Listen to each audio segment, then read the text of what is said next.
Ministre, la parole est à Monsieur Céleste Lett. Monsieur le Président, mes chers collègues, ma question s'adresse à Madame la Ministre de la Santé.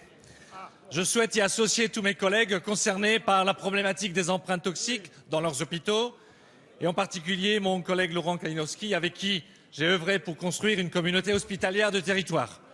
Comme vous le savez, le décrochage du franc suisse a engendré des répercussions sur la situation financière de nombreux établissements hospitaliers, près d'une centaine en France, qui ont souscrit hier des prêts structurés constants, mais volatiles et incontrôlables aujourd'hui. À la dette des hôpitaux, qui pèse plus de 30 milliards d'euros, va s'ajouter une charge supplémentaire de 3 milliards. Le constat est dramatique, alors que dans le même temps, ces hôpitaux, avec l'ensemble des personnels, réalisent des efforts importants pour assainir leur situation financière et revenir à l'équilibre.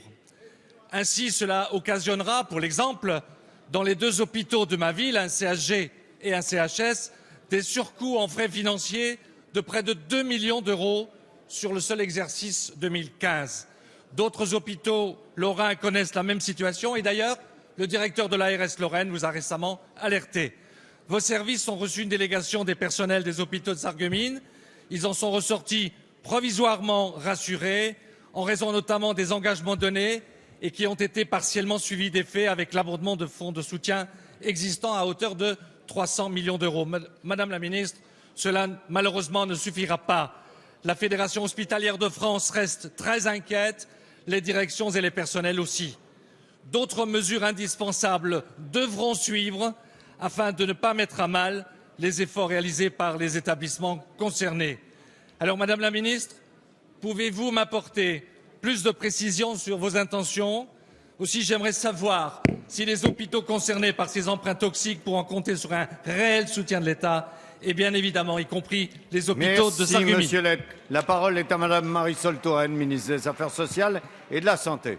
Oui, merci Monsieur le Président, Mesdames et Messieurs les députés. Monsieur le député Célestin Lett, la question des empreintes toxiques est une question effectivement difficile, et c'est la raison pour laquelle nous nous sommes engagés et nous avons pris des décisions importantes.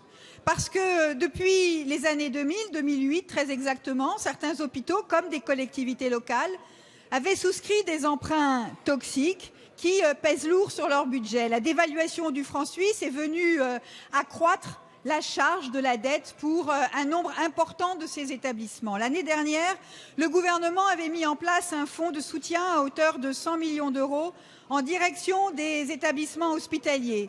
Nous venons de prendre la décision de porter ce soutien jusqu'à 400 millions d'euros et la Fédération hospitalière de France a marqué sa satisfaction de voir les décisions ainsi annoncées.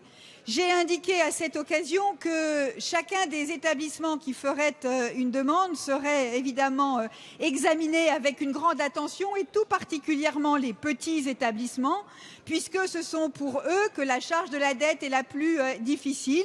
Et le dossier de votre centre hospitalier de Sarreguemines, qui fait des efforts, sera évidemment étudié avec une grande attention comme tous les autres établissements. Je profite de votre question, Monsieur le député, pour dire que les établissements hospitaliers sont engagés dans des efforts de redressement très importants, que je salue l'ensemble des personnels hospitaliers pour la responsabilité dont ils font preuve.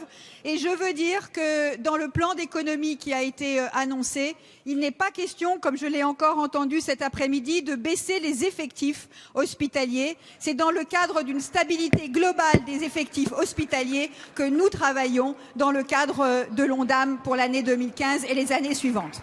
Merci Madame la Ministre. La séance des questions au gouvernement est terminée. La séance est suspendue.